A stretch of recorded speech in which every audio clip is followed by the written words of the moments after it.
Hi guys, Alexis Downie here. I'm going to be bringing you this week's episode of Icebreakers like promised right here in my home because that's just the new norm with sports and about everything else with life right now.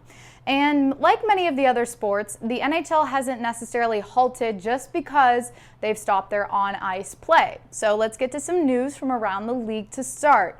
The Ottawa Senators announced this week that one of their players has tested positive for the coronavirus. He's the first player in the NHL that we know of to do so. He's had mild symptoms, but has been quarantined, and the Senators are taking care of that situation. And in Toronto, the Hockey Hall of Fame closed their doors for the first time in history. They closed the doors on March 14th and aren't expected to reopen them until about sometime in April. Finally, the NHL hasn't necessarily given us a timeline for when we could see the league to come back. And if it does come back, is it just going to be the playoffs? Is it going to be Stanley Cup final? Obviously, that wouldn't necessarily happen because they'd have to have some sort of playoffs.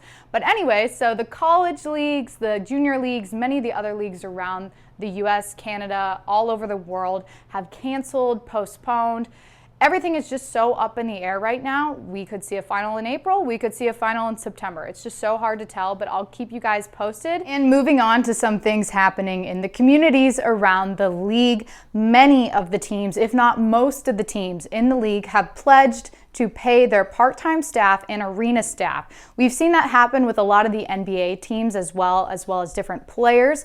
And it's really just such a nice gesture to show how much those employees really mean to these organizations and how they're the ones that keep them running. Another thing that I think is super interesting and absolutely love this idea, the AHL affiliate for the Vancouver Canucks, the Utica Comets, created a special Puck the Virus t-shirt that they're selling with all of the proceeds to benefit those same employees. Now, Utica is the smallest AHL market, so having such a creative idea for marketing to bring in some extra money, I just think is a fabulous thing. And I think I need to get one of those t-shirts myself.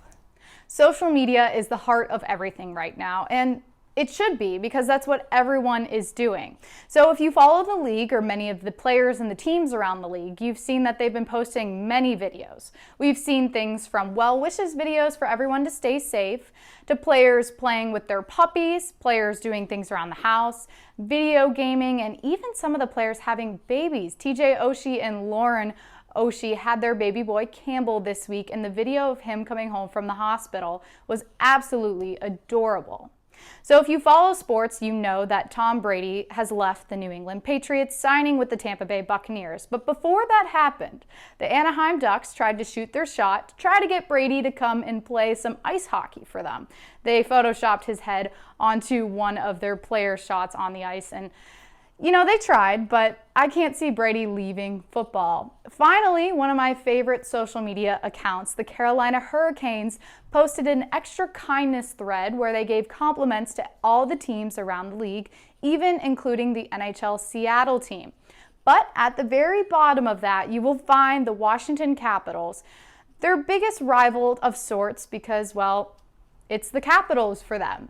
So take a look at that because that thread is just so funny and so nice, and the Hurricanes do such a great job on social media. Finally, I want to end this with a smile on your face. So here's a picture of the New York Islanders pup Tori. She's dressed up for St. Patrick's Day, and I just think it's absolutely adorable because who doesn't love dogs? I always say that, but here I am saying it again. So we'll see you next week. Hopefully I'll be doing another episode right here in my apartment.